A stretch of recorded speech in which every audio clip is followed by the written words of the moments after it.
భారత్లోని గూర్ఖా బెటాలియన్ సైనికులు ధైర్య సాహసాలకు మారుపేరు. 1815 సంవత్సరం నుంచి ఈ బెటాలియన్ ఉందని చెబుతూ ఉంటారు. మన దేశానికి స్వాతంత్ర్యం రాకముందు గూర్ఖా బెటాలియన్ రెజిమెంట్లు బ్రిటిష్ ఇండియన్ ఆర్మీలో పనిచేసేవి. ఆ తర్వాత అవి భారత ఆర్మీలో చేరాయి.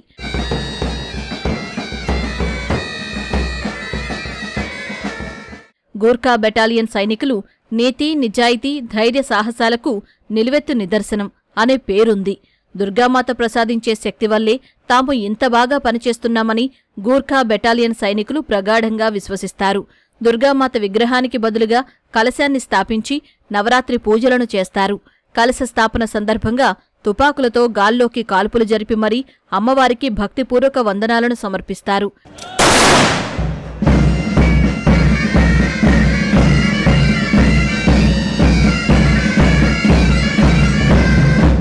ఈ సంప్రదాయాన్ని జార్ఖండ్ రాజధాని రాంచీలోని గూర్ఖా సైనికులు 1880వ దశకం నుంచి కొనసాగిస్తున్నారు.